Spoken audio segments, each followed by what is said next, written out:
Yes, guys, what's going on? Sham here from Be Real Boxing.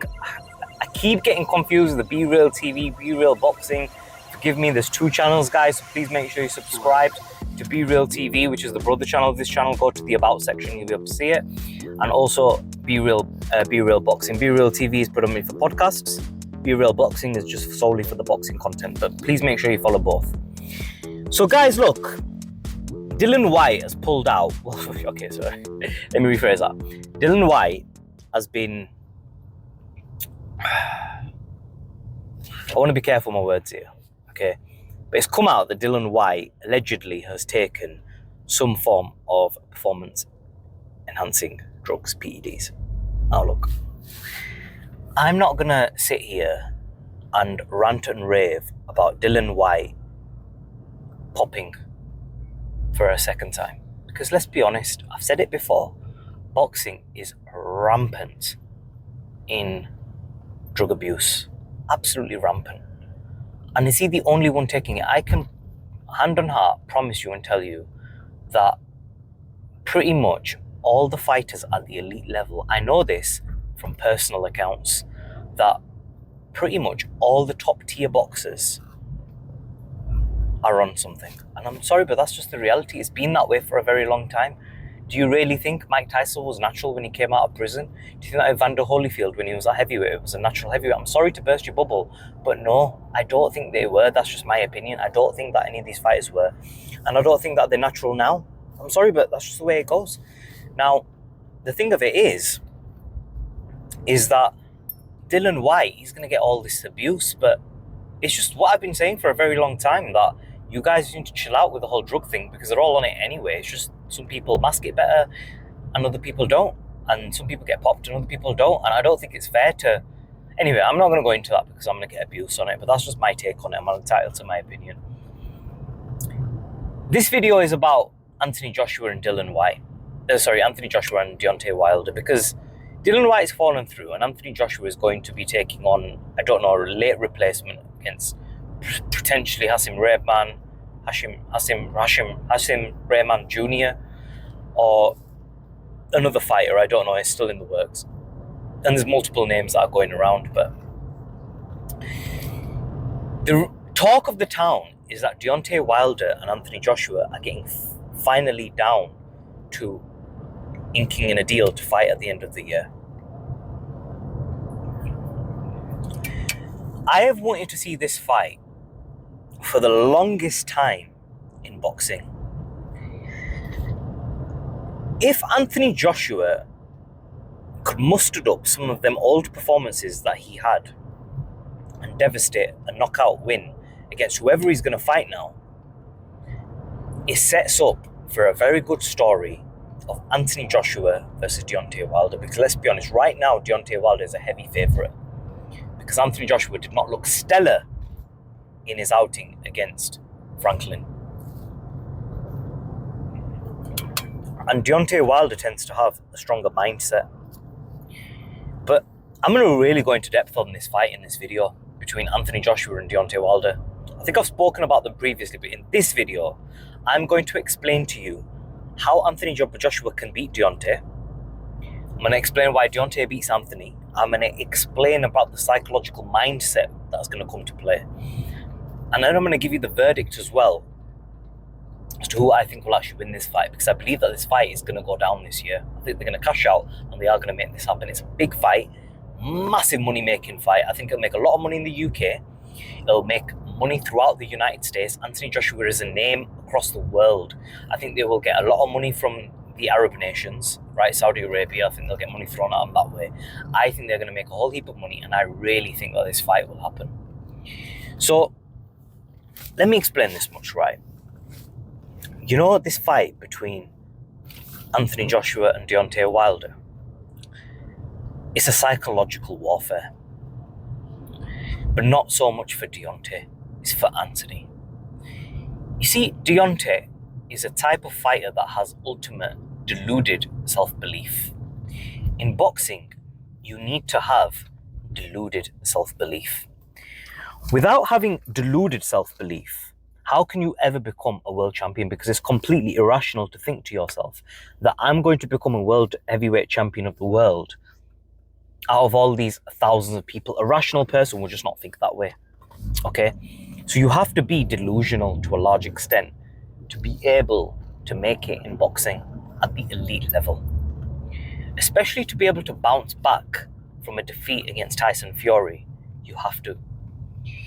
Now, you see, Anthony Joshua, he's got some skeletons in his closet. And I'm going to start off by talking about AJ and his psychological mindset. Now, you see, when a fighter takes a loss, it harms them psychologically. Because let me explain something to you. I once had a fight, right? And I'm not going to go in depth on the fight, but I'm going to tell you the bare bones, the story of it, so you'll understand. So, I was once in another city, and this is going to go on a little bit. It'll be a bit of a long story, but I'll entertain you. So basically, what's happened is, I'm with my cousin, and I'm driving, and I go to this another city in the UK, and I'm parked up. I'm very young, I'm in my early 20s, I'm deadlifting, I come from a boxing background, and at the time I was doing a lot of Brazilian Jiu-Jitsu, so a lot of grappling, a lot of wrestling. And this guy, he's parked up next to me, he's come next to me, he's parked up in his car.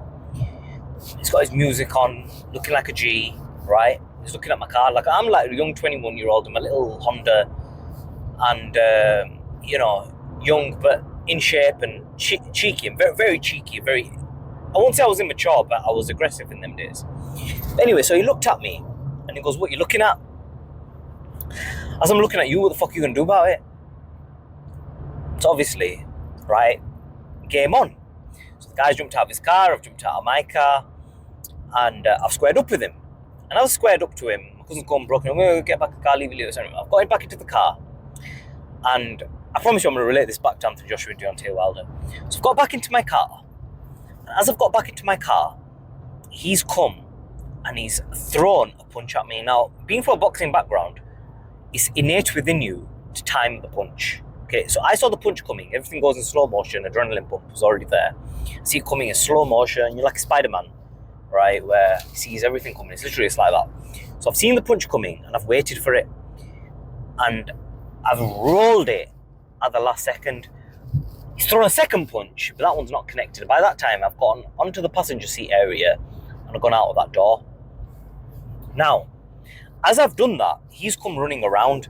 Now, I've got one leg, 1 foot outside, and he's come barging, he's run into me, boom, hit me, right? But not a punch. He's gone to throw a punch, but he's just barged into me. And because he's running whilst he's like throwing. And my right hand, I've still got marks. You can't see them, but I've got marks here on my fingers. My right hand scraped the floor.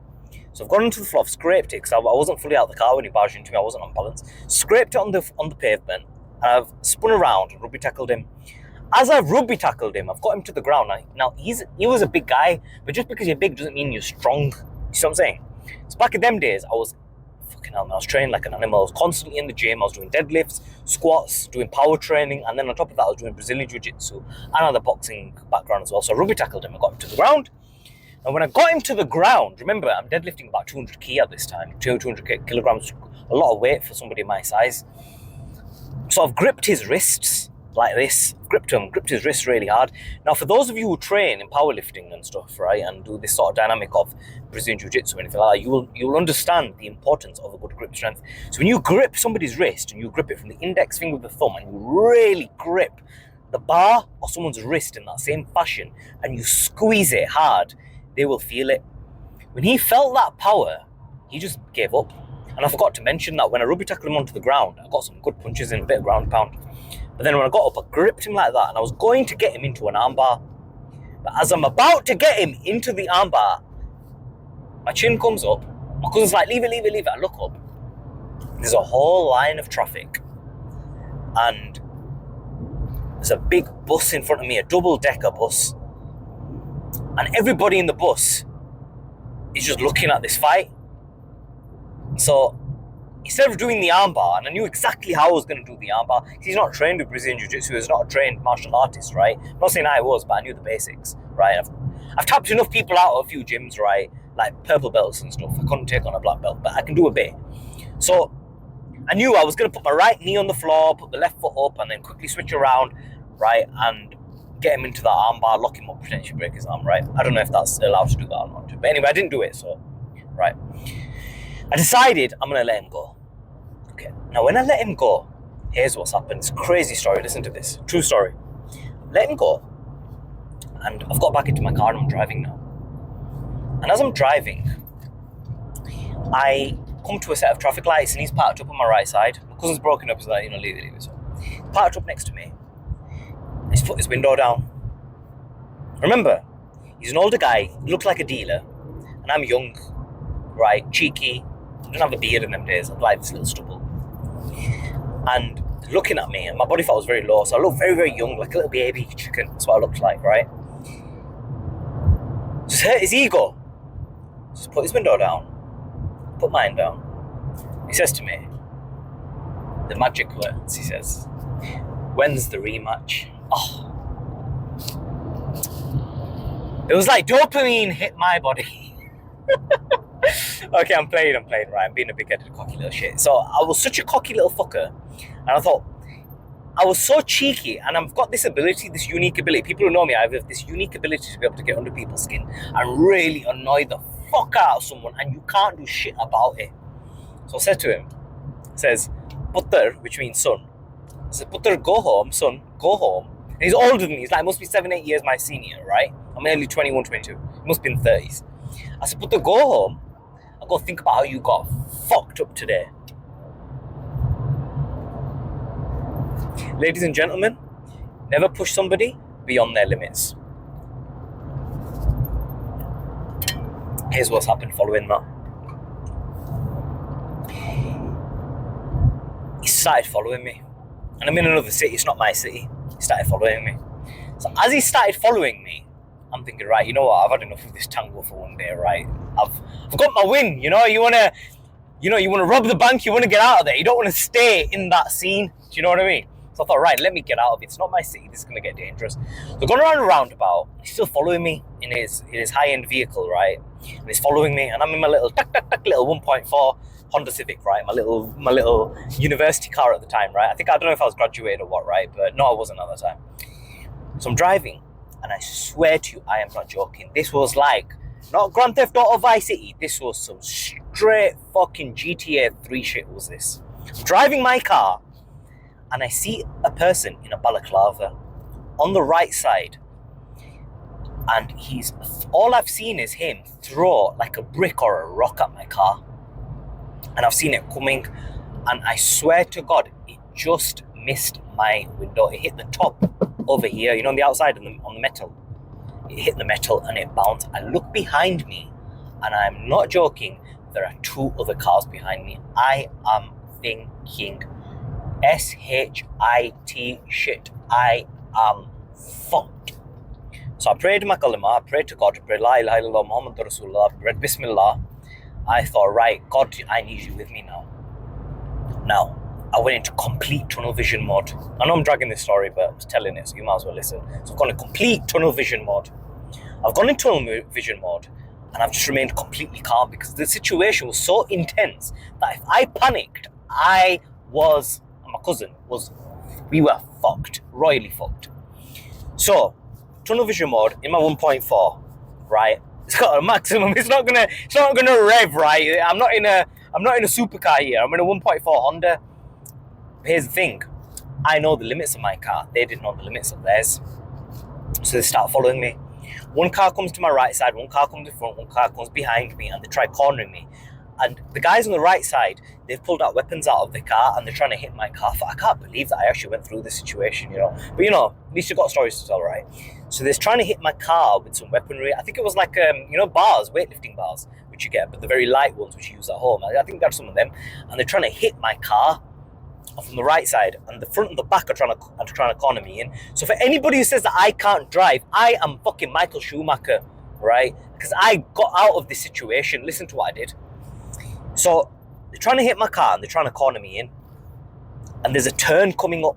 Now, I know the limits of my car, like I said. My life's in danger. at the last second, I decide to take that turn. The last second I take it, right? Car in front, I don't know whether he just disappears. The car behind me was unable to take the turn, right? No, let me repeat that. I take the turn at the last second.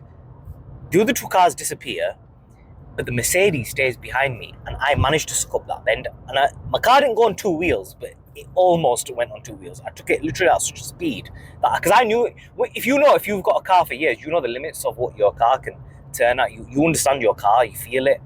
So I took that turn at the last second. I'm literally fighting for my life here, behind the vehicle, behind the wheel. And he followed me, and I thought to myself, this is life or death. Don't ask me what I did, but I did something else in that situation, and I managed to lose that third vehicle. Now, the reason I'm telling you this is because a few months later, I was involved in another fight. But this one was completely not my fault, and I can't go into the same level of detail what happened here. So, in my head, I'm thinking to myself, for like the next 2 months, 2-3 months, I'm thinking to myself, imagine I just did that armbar and I dismantled him and I finished him. Imagine I did that. So now I'm in a fight, and this second fight that I've had, it wasn't my fault. Somebody else actually started it, and I got involved in the fight. As I've got involved in this second fight, I've been forced to, because it was, again, it was a life and death situation in a way, right? Like, it was something very critical. I was forced. So, I don't know, basically it's gone turn into like a 1-on-1 fight with this guy. Now, this guy was about a bit shorter than me up to my nose, but he was built like a rhinoceros. His neck was literally double the size of my neck. His wrists were triple the size of my wrists. His hands were massive. And this guy, he was a labourer. He used to do labour work. And I'm punching him, and I'm punching, and I'm punching him, and I'm punching him. We're in this fight. And as I'm punching him, I don't know where my left hand's disappeared to. Because remember, it's not boxing, right? It's a street fight. And you're a lot quicker in a street fight because you don't have gloves on. So I'm throwing this right hand. I don't know where the hell my left hand disappeared to. But this guy, he's just eating the punches because he's so big. And he's not landing nothing on me because I'm literally bang, bang, bang, bang, bang, bang. If you've been involved in street fights, you'll know speed is everything, because with speed, you can literally keep the guy's head moving, and he won't see what's coming because he's just busy eating punches, so he can't hit you with precision. So eventually he hits me one, and I kind of like wobble backwards, right? And I'm thinking, this guy's fucking really big. So I go back into the fight, and I didn't load up on any punches, right hand, just from here, just from my chin. So I'm hitting him like with this fucking hammer of a right hand, again and again and again and again and again and again. Right, nothing loaded, just straight and short. And I'm thinking, in my head, subconsciously, I'm thinking to myself, this guy is not going down, and I'm getting fucking tired here. So I'm getting panicky and nervous, thinking, what happens when I gas? But eventually, he starts dipping, and as he starts dipping, I start hitting him with right hands across, and he makes the most critical error that he can make in a street fight. He turns his back to me. Not only is he turning his back to me, he's dipped down, and he's like, so if you imagine, if he's facing me, his head is like turning that way. So as he's turning around, he's completely back towards me, and he's turned around. And as he's come around this way, I've gone into a southpaw stance, and I've hit him a left hook, but like as an uppercut, like low, because he was low. So I've hit him, and I've managed to catch his chin. And I promise you, I don't have much left in me. And I've just felt like an earthquake just happened, because he dropped on the floor. Bam. Now this guy who I fought, he wasn't British, and he was from a foreign country. And the situation was such that it wasn't just myself. I had to protect. I was in a sort of protection mode.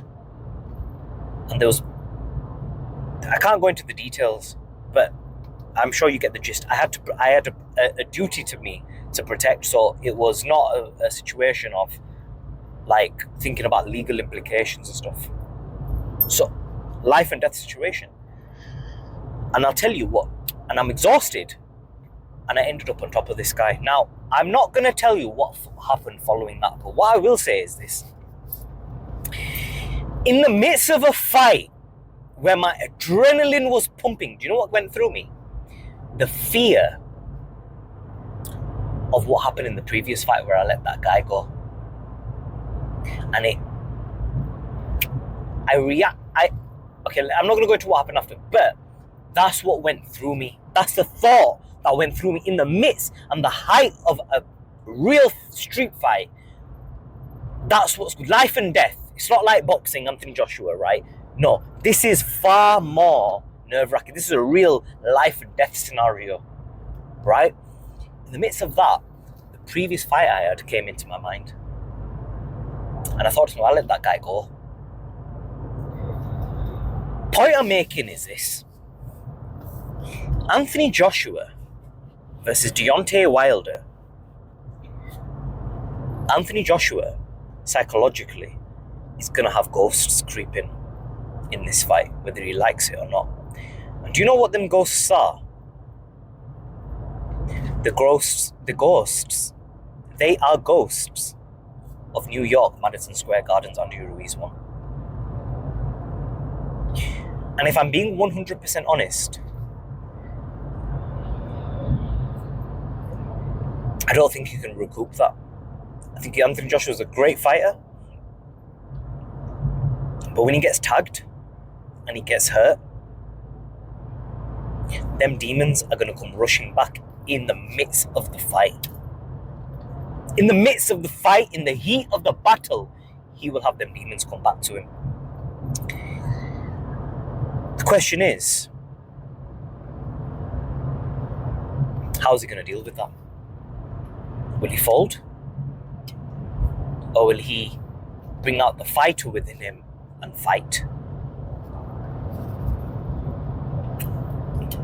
Because we saw against Franklin, he was apprehensive.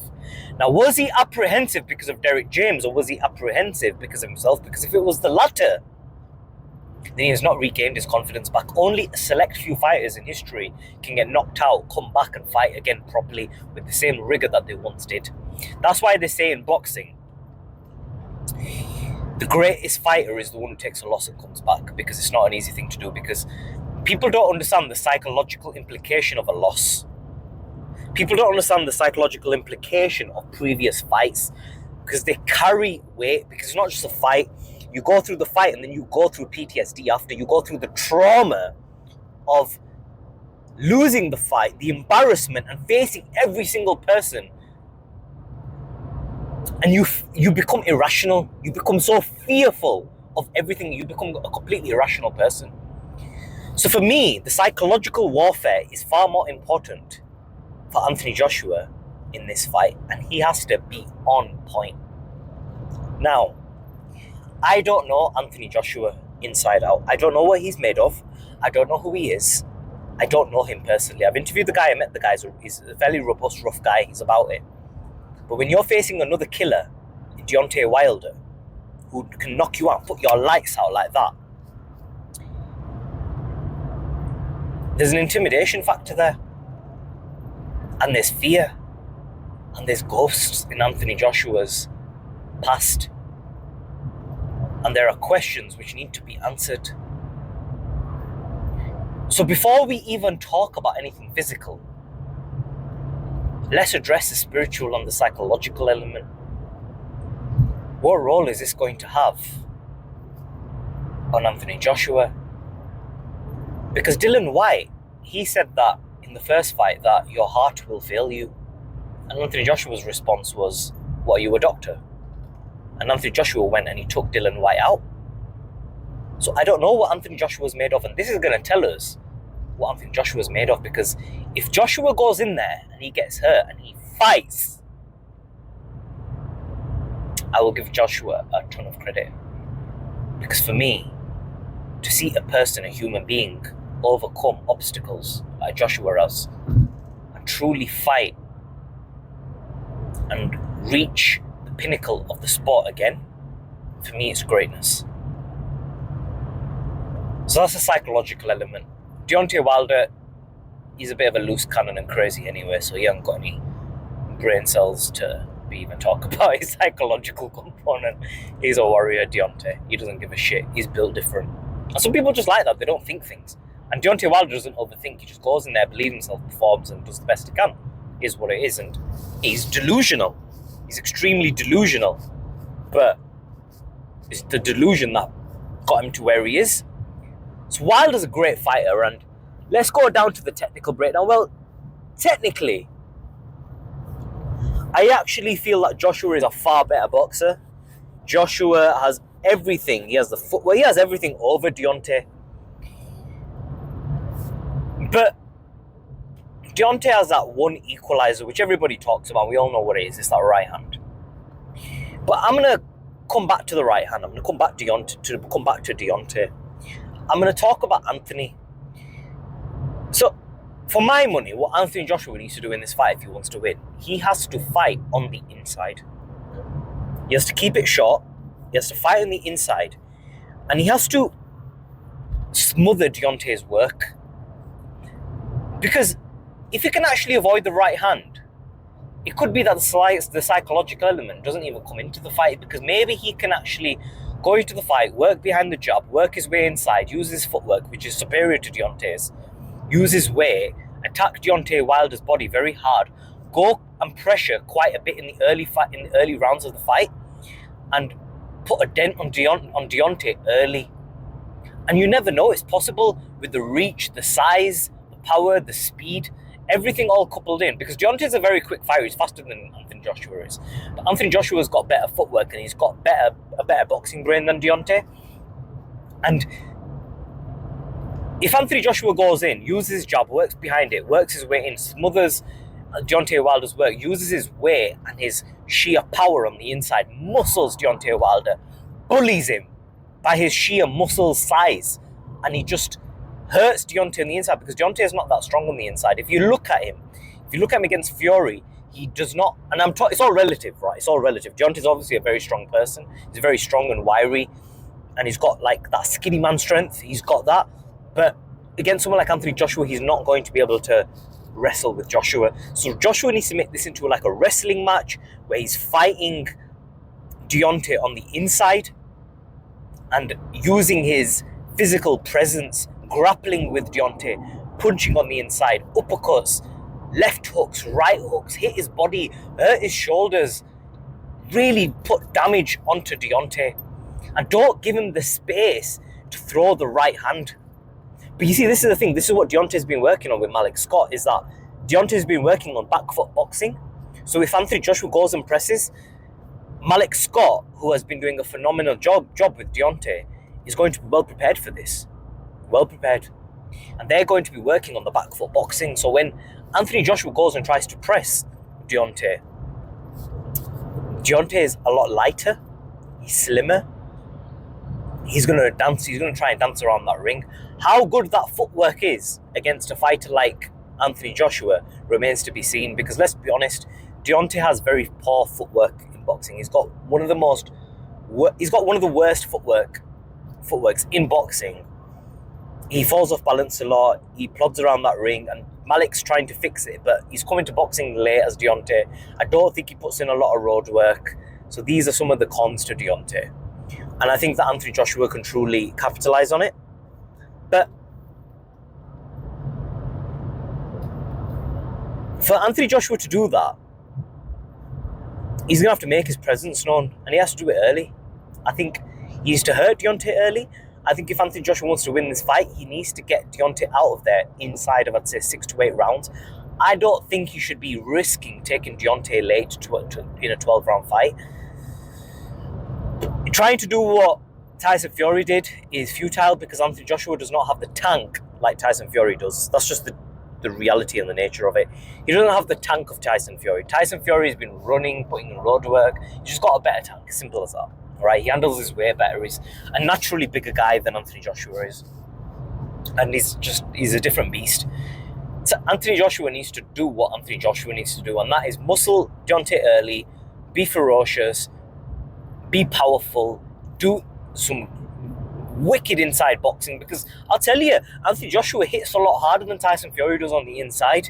Anthony Joshua is actually a better inside puncher than Tyson. Tyson is a different beast. He's better in many different dynamics, but in terms of inside boxing, with the punch dynamics, I believe Anthony is a superior boxer. I really do.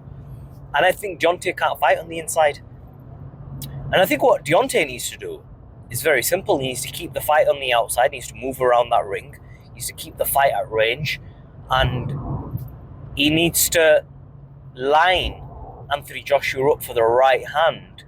And I think both of them need to try and end it early. I don't think Deontay Wilder should be risking 7-8 rounds, because Deontay doesn't have the best tank in the world. And with the accumulation of body shots, maybe the right hand doesn't come through for him in the round 10, 11. It might not come through. It might do, but you never know. It might not. It always has done. But just because it always has done, it doesn't mean that it will in this fight as well. So there's always that chance that it doesn't come through for him because Tyson Fury got him out of there. It's possible. For me, I think this is a very good fight, actually, when I come to think of it. But it all depends on what Anthony Joshua has left in the tank and what his psychological warfare is like. It seems like in his tweets and everything he's talking about, there's self-doubt there. But he's putting the work in. He's committed to the sport. He is committed more to the sport than Deontay Wilder is at this point. But sometimes, like I said, that could be a catch-22, because when you're focusing so much on something, you're obsessed with something, it's all that's on your mind. The brain in boxing, the psychological component, is far more superior and far more important and critical than the actual physical aspect of boxing. If you got Floyd Mayweather's brain and put it into an out-of-shape fat guy who can't fight, put him in the ring, he'll beat a lot of fighters. Most of your top 20. Maybe I'm going a bit excessive with that, yeah, but he'd beat a lot of top 50 fighters in the world, even completely out of shape in a fat guy's body. Maybe more. Do you get me? So it's like the psychological component of boxing cannot go understated. You cannot let it be something which you underestimate. Boxing is psychological. It's completely psychological. There is a physical component, but this is why I laugh at personal trainers and these so-called boxing experts nowadays, who are these new boxing coaches, because they have no understanding of the psychological component of boxing, the importance of doing road work without headphones, for example, no music, long distance running. You know, it's not all about maximizing your physical capability. It's about maximizing the mental fortitude, maximizing the mind. How long can you go in boxing psychologically, whether you're in shape or not in shape? Do you see where I'm coming from? So for me, it's truly about the psychological component. That's boxing. That is what Cus D'Amato was. He was a psychologist. He was a psychological master. So, and I really don't think that a lot of these traders are like that nowadays. I hope Derek James has that in him. I hope Derek James doesn't just assume that Anthony Joshua is built of the same stuff that Errol Spence was, where he will fight till the death. But sometimes a trainer cannot instill that within a fighter. And there's going to come moments in the fight, I believe, where Anthony Joshua is going to be tested severely. How he responds in this fight against Deontay, which will take place in late 2023, I believe, or early 2024. How he responds to that will determine what words echo through the tunnel of time.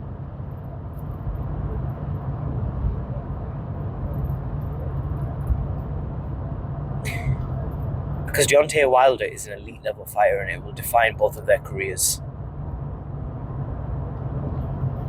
It's a career defining fight for both fighters. It's a fight where Deontay Wilder and Anthony Joshua both will be tested on the back of their losses. Because these fights in between don't give you that. This fight, I believe, will truly determine where they rank in the all-time heavyweights. And it will determine where each fighter goes from here. Because I don't believe that the loser will continue. I think they may have 2-3 fights, but I don't believe the loser will continue. I think if Anthony Joshua wins, he sets up a fight with Tyson Fury. If Deontay Wilder wins, I don't know what he will do, but I think this is a critical fight, and I think it's one of the best fights in boxing to be made, and I think it needs to be made at the end of this year. I think they should both have one fight. If Deontay gets a fight and he gets in, if he doesn't, he doesn't. Anthony Joshua, he's going to be fighting next week against somebody, and I believe that's going to be a tune-up, and that will also play a role because he will have activity in the ring, which is critical. Activity is critical. So let me know what you guys think. Hope you enjoyed this breakdown. Hope you enjoyed some of the stories in this video. I'll catch you all in the next video. Please make sure you subscribe to Be Real TV, Be Real Boxing, both channels. Please make sure you set the bell notification icon to all. Click the bell notification icon just under the video. It'll only take you 10 seconds. Please do that for me. It'll help me out a lot. And I'll catch you all soon. Hope you're enjoying the boxing content.